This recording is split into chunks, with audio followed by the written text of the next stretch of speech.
Good Friday afternoon. Thanks for joining us on KARE 11 News Now. I'm Chris Arabsky. Breaking this afternoon, the Minnesota Timberwolves and Lynx, well, they have a new owner. According to Shams Charania, business leader Mark Stad just completed a deal to become the controlling owner and largest shareholder of the teams.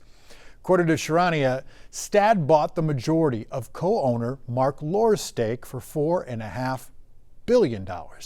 Stad was a minority investor in the ownership group of Lohr and, of course, Alex Rodriguez. No word yet on what this means for the teams, if anything. We're going to be following this story all day long. We'll bring you more as soon as we know it. Stick with KARE 11 for the very latest. New today, Health and Human Services Secretary Robert F. Kennedy Jr. in Rochester, Minnesota, announcing a new federal partnership for people with autism. This new partnership is with Project Lifesaver. It's a search and rescue program for people with autism.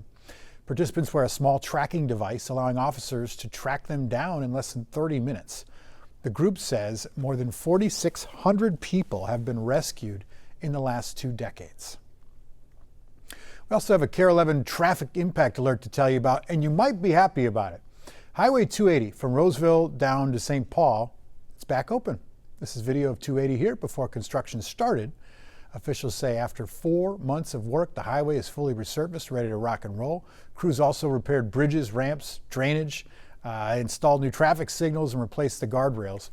And after the state fair, 280 is going to stay open, but MnDOT says it will need to do some additional bridge work in 2028. Speaking of the Great Minnesota Get-Together, just 6 days away. And if you're driving to the fair, there's one thing you're going to want to know about. Parking. Falcon Heights is bringing back its $25 street parking fee for a second year, and you're going to need an app in order to pay that. Kent Erdahl has more. Signs that the Minnesota State Fair is fast approaching returned to Falcon Heights on Thursday. And not everyone was thrilled to see them. It's just the State Fair is so expensive as it is that I kind of disagree with it. Adam Burmeister was hoping to see the city's $25 mobile street parking zones end after a trial last year, even if it did seem to help with a common complaint. People just circling around and circling around and circling around looking for a parking spot. Peter Lindstrom, a former Falcon Heights mayor, says his street less than 2 blocks from an entrance was still full. This is ground zero for the Great Minnesota Get-Together. But he thought putting the price on par with parking lots did calm things down a bit. I think so. Just my observation that there seemed to be a little bit less driving around. People liked that. They liked that it was quieter. City Administrator Jack Linehan says a Falcon Heights survey found 72% of respondents either agreed or strongly agreed that traffic felt like less of a problem last year. We had about almost 4,000 cars paid to park last year. It wasn't, super busy in a lot of those areas. And some say it wasn't just true in Falcon Heights. It was definitely quieter during the week. Misty Havens lives a couple of blocks over in St. Paul. The speculation in this neighborhood was that people were confused about where that permit parking was. And so they didn't kind of hit up our neighborhood during the week as much. That matches some of what we heard on day one last year. More challenging to navigate. Signage was a concern. People thought we needed better signage, so we've tripled the amount of signs and the sign styles we have. And this year, a team of parking ambassadors will also play a bigger role. So that's something new this year, that they can issue the tickets directly. We've decriminalized the parking violations, and so we're hopeful that that makes things go a lot smoother for everyone. The other benefit of this is it frees up our police officers. And then there's the revenue. The parking covered all costs and still brought in nearly 50 grand. We were able to reduce our levy increase this year based on that. That's not nothing. If that can help keep property taxes in check, I'm all for it. If it goes into property taxes, that makes me feel better about it. It's going to be over $40 for just to get parking and then into the state fair. That's not nothing these days. Good report, Kent Erdahl there. More people did opt for a cheaper ride to the fair last year. Metro Transit says it gave 384,000 rides on its State Fair Express buses. That's a 13% increase. Got an update now on safety at the State Fair. State and local prosecutors have secured injunctions now keeping 10 alleged gang members out of the Great Minnesota Get-Together. 7 signed agreements promising not to attend this year. 3 others were banned. The Ramsey County Attorney and the Minnesota Attorney General say all 10 are members of two rival gangs, Muddy and Vil. Prosecutors say they found social media posts from these groups promoting, quote, the biggest fight of the summer, end quote, at the fair. Also new this afternoon, after more than 250 days at sea, the USS Abraham Lincoln is heading home. According to a U.S. official, the ship has been sailing for a few days and is expected to return to San Diego in a few weeks. It was deployed to help support the war in Iran. It has been marred with reports of deteriorating conditions for weeks. Relatives of those on board have spoken out about a lack of supplies and food and worsening mental health for the sailors. The USS George Washington just arrived to the Middle East and will take the Lincoln's place. Right now, a warning from federal agencies about an active cyber threat to certain industrial control systems, like what happened in Minnesota water plants earlier this month.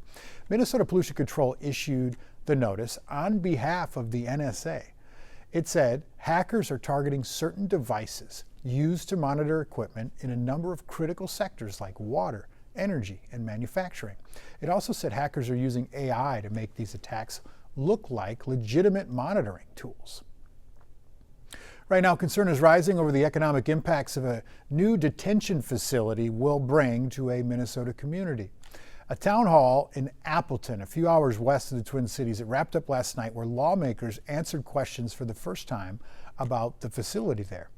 The former private prison will start housing adult detainees in October for ICE. The federal government agreed to a 5-year contract with the seller, which is called KARE Civic. Some residents are concerned the area will lose tax revenue since federal property is exempt from local tax. Tax records confirm the city usually collects about $500,000 that officials confirmed they expect to lose by 2028. Lawmakers asking residents to accept the change. Keep that in the back of your mind, and before you go and build a 85-unit apartment building, realize that, things can change, government can change, but again, to me, it's a pretty sure thing for the 5 years of the project, and hopefully we can make changes so these aren't needed anymore down the road. Meanwhile, KARE Civic says it wants to partner through an agreement called a Memoranda of Understanding to ensure it's operating in a way that it says will mutually benefit the community. A new push right now to end flock cameras contracts over in St. Paul. Next week, the City Council is going to consider a resolution getting rid of the controversial license plate readers. Right now, St. Paul has 12 of them. 2 are run by the police. The other 10 are run by the Ramsey County Sheriff's Office. Supporters say the cameras help prevent crime, full stop. Others say they're worried about how flock's data is shared and who can access it. The City Council is going to meet next Wednesday. It is the last day of the Outdoor Retailer Festival in Minneapolis. The event has had quite the journey. It bounced from Utah to Denver and back again, even changing owners along the way. So what's so special about this festival? Heidi Wigdahl goes inside to find out. There's the great outdoors, and then there's the people who help you enjoy all nature has to offer. Yeah. Ken Goldman is extending that to our four-legged friends. I had another golden retriever before Beatrice here, and we were doing therapy dog work. I needed something to get around the hospital a little easier. This was over 20 years ago. His Minneapolis company, Stunt Puppy, designs and manufactures gear for active dogs and their owners. We have everything here, and it's so accessible. You forget with the great brands that come right out of Minnesota. A lot of them have to do with water, obviously, because we have that, but there's all kinds of great stuff. Makes me proud to be here and be making stuff here. Now, everything from our brands to our bike trails are on display with Outdoor Retailer in Minneapolis for the first time. Organizers say they picked Minnesota for a reason, with the industry contributing $13.5 billion to the state's economy in 2023 alone. It is a big deal that Outdoor Retailer chose to plant their roots here. This is a 60-year-old trade show. They saw the opportunity here and they saw our embarrassment of riches, not just with businesses, but our access to public lands. The fact that we can walk out our front door, especially right here in Minneapolis, and find a trail, a park, a lake. Travis Tufte is board chair for the Minnesota State Outdoor Business Alliance. The trade organization formed last year. The growth opportunity is definitely there. I mean, more and more people are wanting to tune out, get away from algorithms and social media, and find a quiet place or a place to find other people who are like them. At Outdoor Retailer, the Alliance is showcasing 27 brands from across the state.